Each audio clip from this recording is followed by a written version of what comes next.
Hey friends, we've been talking all about centers over here on the blog and on the YouTube channel, so I wanted to answer a couple of frequently asked questions that I have been getting from all about centers. So this is gonna be a super casual video. Go grab yourself a cup of coffee. I was gonna get a cup of coffee, but I just frankly decided not to, so instead I just have some water. Just some, like a giant jug. I have some water instead, and but you go grab a cup of coffee and let's chit chat. All right, so I have a couple different questions. One of them says, how often do you do centers? That's a pretty normal question. I have a weird schedule, so I see my kids for a week at a time. So I see them Monday, Tuesday, Wednesday, Thursday, Friday, and then I don't see that class again until after I see all the other classes. So my 5th graders I had this week, I'm not gonna see again for like a month because I have to see all the other 5th grade classes. So I typically do centers one of those days, which would be the equivalent of once a month in a normal schedule. And I find that to be like a good amount, but it just depends on what we're working on. Sometimes we do twice a week and sometimes we don't do any. And so it just kind of depends on what is going on. The second question from the same person said, how do you do centers with talkative classes? Y'all, if you have talkative classes, you need to be doing centers like all the time. Because the thing is, when you have those chatty classes, when you're, trying to do traditional, like I'm talking, you're listening kind of teaching, it's so difficult because they just have so much to say. And even if they're not trying to be bad, like it's just, some classes are just chatty. And when you're doing centers, they're allowed to talk. They're able to talk. You don't have to worry about them talking. They can talk. So do all the chatty things. When I have chatty classes, I'm like, we're doing group work, we're doing centers. I don't want to be talking at all. Like, you do all the talking here. Sometimes literally with those chattier classes, I'll write stuff on the board and I'm like, who can read the board for me instead of me trying to talk over them, because it's a lot easier. I'll be like, take 30 seconds and read the board, and then I'll kind of summarize it. But seriously, if you have chatty classes, you need to be doing centers because they can be rough. Noise wise, I'm assuming is more what that question is about. Before we start, we talk about how your volume should be on level 2, which is a normal talking voice, not super loud. I told them if I could hear you, you are too loud. I have a pretty big room, so I'm able to spread them out a lot, which helps with the volume as well. You may not be so lucky, but if you are, make sure you use every inch of your room. And then we'll kind of critique them as we go. So after we do our first round, if it's too loud, I'll say, you're too loud, let's get quieter. There's also like noise level things you can do on your computer. Like there's like one that's like bubbles, and like the bubbles will like move up and down if it's too loud. So you like got to keep the bubbles calm, and a couple of different things like that you can use if you have like especially loud classes. But if they're chatty, you should be doing centers a lot. All right, next question says, how do you make sure that children stay on task? That's a tough one. Some of it is trust. A lot of it is just the culture that you build. And so again, before centers, we talk about how you need to be working the whole time and that you should not be leaving your group or anything like that. If I notice someone off task, I can redirect them. And sometimes you don't always notice, but doing your best. One thing that helps is having short time periods. So they have, a task to do in a very short amount of time. They don't have a lot of time to waste. I typically always do at least one activity that is turned in, so I have at least one thing that shows that they were on task. And if they don't do it, I make them do it the next day while the rest of us play games. And so just like really emphasizing like you need to do the work while you're doing the work and not having too much time where they get bored. Another thing that can help keep kids on task is if you strategically make their groups so that you have maybe some kids who are more likely to be on task with some kids who are less likely to be on task, and kind of mix those groups together. Because I found that if you put, less likely to be on task kids with a bunch of kids who are like super on it, it will help them to stay focused because the other kids are focused. So that's really helpful. And then the same person asked, how do you set up a rhythm in your classroom culture where they know what to do? This just comes from practice and just getting started. So the first time we practice, we talk a lot about how to do centers, where you should be, what you should be doing. And I make sure that I walk around the whole time and I'm making sure everyone's on task. And then the second time I do a little bit less, so that, a little bit less like walking around being on top of them, because my ultimate goal is to have like a teacher group. So making sure that you do them often enough that kids know how to do them, and then making sure the kids know how to do the activities, because that's when they're going to be off task, and also when they're going to be also on my Google slide I'll write a couple key points that they need to remember remember and have my timer there on the Google slide to help make sure that they remember what they need to do, and we can review those things when we're rotating if need be. The next question is, I really want to start centers and have been gathering and creating, but I'm in a rut and I don't know what to do from here. How long does it take to get started? Not long at all. All you need to do is be like, okay, we're doing centers, let's see, what are we doing? 5th grade's working on triplet. So I need triplet activities, okay? We're doing a worksheet, we're doing composition activity, we're doing, oh, what was the third one? Oh, we're playing a game, okay? That's about how long it takes to set up centers. You just want to make sure that you have a couple of things. Also, if you're just getting started, I would say focus on supplies that can be used with lots of different activities. So if you have whiteboards and markers, you can do a lot with whiteboards and markers. If you don't have whiteboards, you can do sheet protectors and use the markers on them, or laminated paper, use the markers on them. You can do a lot with a couple of just like rhythms printed out. The kids can change those up. Rhythm flashcards, like those things you can do a lot with. So focus on those. And then once you start, my rule is that I can only add one new thing. So I'm not allowed to make 3 new things or 4 new things. I can only make 1 new thing. And the other things have to be stuff that I already have, or like a worksheet that I can throw together pretty quickly, or, you know, get off of TDPT. So making sure that you're not having too many new things each time. But as far as setting up centers the first time, just pick a couple things that are easy to put together and get started. If you need some help, I have a whole list of like 12 pages worth of centers activities. A lot of them are little to no prep, so definitely click the link down below to download that one for free. It has lots of links to videos and blog posts where I talk about different things, so make sure you hit that up. Another question says, I've been looking for centers ideas. Go download the freebie. And how do you have problems keeping each center on task? And I will relay you to what I have already said, but I do want you to know that I did look at your question. I got another question about how often I do them, and then a really good question says, do you like to mix different concepts? So for example, if you're doing like 16th notes and then also working on melody. Ooh, that's a tough one. I try to keep it all related to what we're like really focusing on right now, but I don't always. So for example, like I said, 5th grade's working on triplets, and so they're doing a triplet game, a triplet worksheet, and a triplet composition activity. And that's how I like to keep it. And then when we're working on Sew and Me, we do Sew and Me centers. When we work on Instrument of the Orchestra, we're doing Instrument of the Orchestra centers. But sometimes you need a little help. So for example, I know that I'm about to start talking about treble clef with 5th grade. And so I know I need to do that, but I also know that they need a little more practice with meter. And so I was having this conversation with myself actually the other day, is do I like do centers and mix and match so they can practice meter and also work on treble clef, or do I just do treble clef, do meter a different day? Like, I'm not really sure how I want to approach that, but typically I try to keep them all related to one thing. So it's like, we're working on this one thing many different ways, and it's kind of, and that's how I prefer to do it, but that is a personal preference. And honestly, it just comes down to what you want to do. Also, it would come down to how many centers you're going to do, because if you're doing like 6 centers, then you're going to do lots of different things. Then I only do 3. And so since I only do 3, having 3 activities that are all related to the same thing is a little different than having like 6 activities that all relate to the same thing.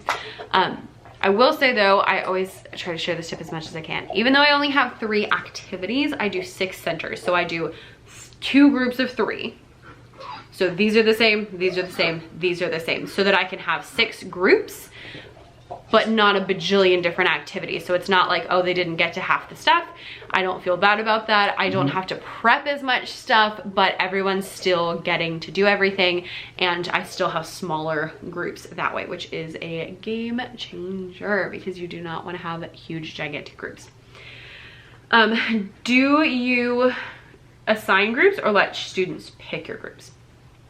Typically when I do true centers, I pick the groups, and I do it based on data. So we'll do some kind of assessment. That might be the kids playing along with a rhythm video and I check off who's playing correctly. It might be like an actual assessment that they take. It might be some kind of exit ticket, you know, or dictation where like I say a rhythm and they have to write it down. It can be whatever, but I have some sort of assessment where they have to do something and show me how they're doing with whatever concept we're working on, and then I make groups accordingly. So that way students are grouped with the other students who need the same amount of help. The reason being because I usually have a teacher group. Because I have these two both come to me at the same time, and then they just go back to, you know, they like this side's on this side and this side's on this side. It sounds complicated, but it's really not. And so I have a teacher group, and that way I want to make sure that when they get to the teacher group that they have certain things that they are working on, and I can, you know, help remediate with who needs remediation. We can take things up a notch for students who have already got it, and we really do differentiation there. So that's why I do that. If we're doing more of just like an activity, so instead of like centers, if we're just like, okay, now we're gonna go play this game, or now we're gonna do composition, then I let them pick their own groups in that case, because it's not true centers. It's just more like a small group activity. So I let them pick then, and then when I pick, and I'll tell them when we do centers, I pick. And I know my kids well enough now that I am able to be like, oh, you should not be over there, and switch them up, even if it means they're out of their differentiation zone, but it's okay. And that really helps. And so that's a big deal when you can get to that. So I would suggest picking your groups for your kids, because frankly, it's gonna cut down on noise and chaos and all of that. But, you know, again, personal preference and totally up to you as to what you do. How do you get kids to rotate at the correct time? So I usually put up a Google slide. It'll say the 3 activities we're doing, and then it will have a 6-minute timer, because we always do 6-minute centers. So when the timer goes off, that is your cue to clean up your station. When the 6-minute timer goes off, then we'll hit a 1-minute timer. They have 1 minute to clean up. I should probably change it to 30 seconds. We really don't need a whole minute. But they have 1 minute to clean up, and by the time that is done, they need to be standing frozen next to their center, and we practice that, especially the first couple times. Then I'll tell them which direction they're going next. They usually only need to know once, and then they've got it. And then we switch and they get to work. We hit the timer again.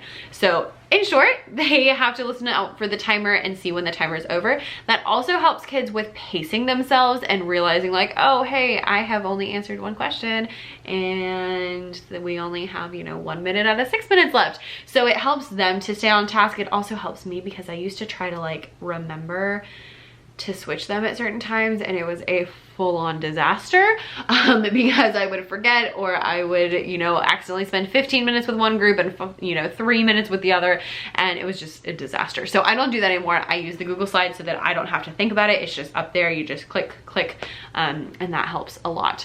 Also, classroom management wise, when we're doing centers, all of their points come from their ability to do centers. So they can earn a point each time if they beat the clock and they were, you know, quiet and on task and all of that. They can earn points at the end if they have been on task, at their seats, doing the right thing the whole time. And we earn points all week normally for game time on Friday, since I see them for a week at a time. So all of our points go towards that to also help emphasize like, this is what I'm looking for. And it always helps to just tell the kids at the beginning, like, this is what I'm looking for. Like, I know that seems so simple, but seriously, just be like, this is what I'm looking for. This is how you're successful today. These are the things you need to do. And that's gonna help a lot with students, you know, being successful, because if they don't know how to be successful, then they won't be successful. And sometimes they won't, which was the other question I got, which is, what do you do when a kid is just like not here for it? Yeah, so when I have students who just like, it's just not gonna work out, I really truly always have extra worksheets printed out. And so I tell them, if you cannot behave yourself and you're throwing things, or you're, you know, getting out of your seat, or you're being rude to your classmates or whatever, you will sit in the corner and you will do a packet of work instead. And yes, I have had kids that have had to sit in the corner and do a packet of random worksheets. They're not even like the worksheets they need to do. They're not on task. They're not in grade level. I don't work that hard on it, because they usually don't do it anyway. But I just have a packet of things, and I'm like, here's paper, here's a pencil. You need to do all these things. They don't do all the things, but you know what? It's still the same. And frankly, if your centers are fun enough, they're gonna want to do centers instead of doing their worksheets. And so they're gonna want to make that happen. And then next time, hopefully they will stop themselves before they, you know, get to the point of ridiculousness. And so that's what I do if I have a student that's just like, it's just not gonna happen. It's just not gonna work, because that is a thing. That is a thing that happens. So I'm very familiar. It's not just you, but yeah, that's how I handle that. Maybe it's not the best way to handle it, but that's how we handle it. And then usually I'll have a chit chat with them afterwards and be like, hey, why were you doing that? What's up? And a lot of times they'll have reasons if you actually like take the time to talk to the kids and ask them. And so sometimes you can solve those things. I don't usually have the time to solve them during class, but I can pull them after class and talk to them and be like, hey, what's going on? Why are you, you know, throwing things across my classroom? And sometimes it's just, oh, I felt like it. But other times it's like, oh, because someone insulted my mom, so I threw something at them and I missed, so I didn't actually hit them, or, you know, whatever. So like having those things, just really like taking the time to do that afterwards. And that's gonna help and be like, okay, what can we do next time that's gonna be better? Do you wanna play the instruments, play the games, and do all the fun stuff? Yeah, so there's that. The last question I'm gonna do for today is how to handle instruments in centers. Instruments are a whole thing because they can be super loud. So a couple of things for instruments. One, I only pick instruments that the kids can't really break, or I don't really care if they break. So I keep like, I have a bucket of old rhythm sticks, and those are the ones we use during centers. And I have, you know, things like castanets, like the plastic ones, egg shakers, like rhythm sticks. Those things are pretty durable and they will probably be fine. And the kids can usually, you know, not totally destroy them. Those are the things we're using the most. Sometimes we do use like xylophones and glockenspiels, and in that case, I make sure that that group is close enough to me that I can see what they're doing the whole time, and I make a really big deal about how you treat the xylophones, how you treat the glockenspiels, all that kind of stuff. Also with instruments, I only ever do one activity that has instruments, because if you have more than one, it could be too loud, too much noise, too much going on.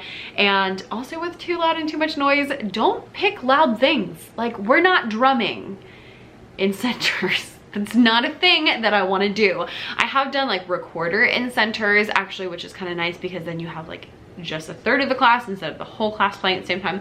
But you know, pick your instruments accordingly. Pick things that the timbre's not like jarring on you. Like, I don't love metallophones. I'm sorry, they're just not my favorite. And especially like kids playing the metallophones. If we're gonna play metallophones, it's gotta be like, this is what you're playing. You don't do anything else. So we're not improvising on metallophones. No, it'll give me a headache. Especially not if, you know, 10 kids are improvising on the metallophone. We're gonna pick things that are a little bit quieter and a little more durable, so I'm not as worried if they do break. So we also talk about not breaking them, but if they do, I want it to be something that is, you know, a little more durable. I'm a little bit less worried about. So I hope that answers some of your centers questions. Those are like the most common ones that I have been getting recently. And if you have more centers questions, then leave them down below in the comments or send me a DM over on Instagram. It's at Becca's Music Room. And I usually respond over there like every day. I'm not as good on YouTube. So if you have something pressing or pertinent, send me a DM over there and I'll get back to you quickly. Thanks so much for watching, and I look forward to seeing what else you are wondering about centers. Bye.